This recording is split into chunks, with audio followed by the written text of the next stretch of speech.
Good afternoon, ladies and gentlemen, and welcome to U.S. History Through Film as we look at the space race and the civil rights movement through the movie Hidden Figures.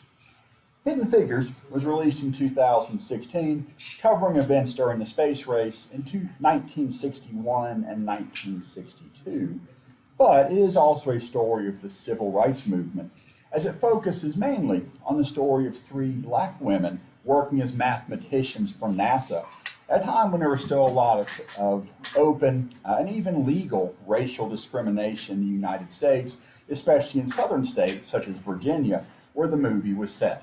In addition to legal discrimination, quite a bit of illegal discrimination took place as well.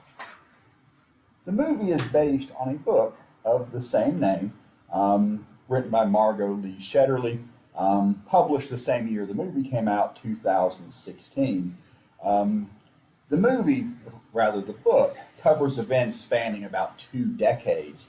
The movie squashes most of that into about a year, so that several things it shows about the main character's struggle for equality shows as taking place in 1961 or 1962, had mostly taken place some years before in the 1950s, or in a few cases even the late 1940s.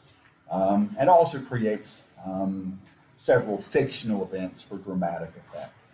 For one thing, while the movie makes a big deal about racial segregation, by the point the movie is set in the early 1960s, there was officially no racial segregation in NASA.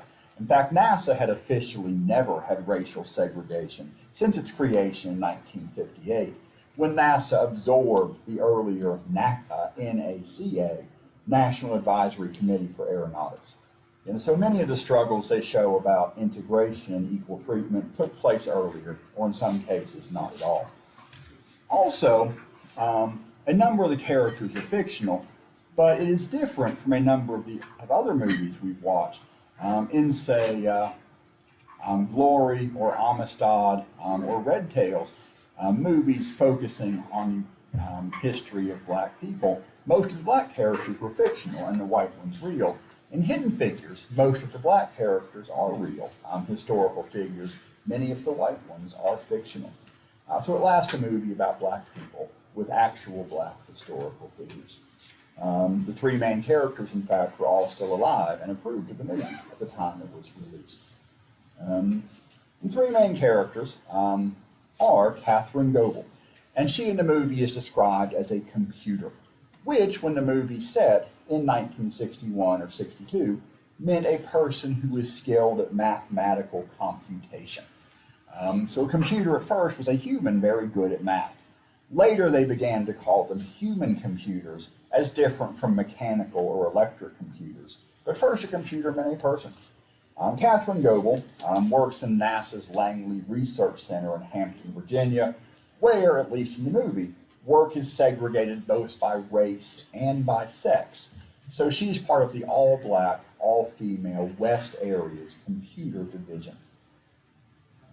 Dorothy Vaughan is another computer in the West Area computers, and she acts as a supervisor for the group, in supervising the other black women, but she is not officially given the rank or authority or pay of supervisor.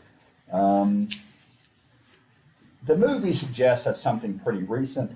In fact, she had become unofficial supervisor of the group all the way back in 1949. And Mary Jackson is another computer in the West Area computers, but she had always wanted to be an engineer. But at the time she went to college in Virginia, black women were not accepted into engineering programs, and so she hadn't been able to follow that career, at least up to this point. As we shall see in the film, Hidden Figures.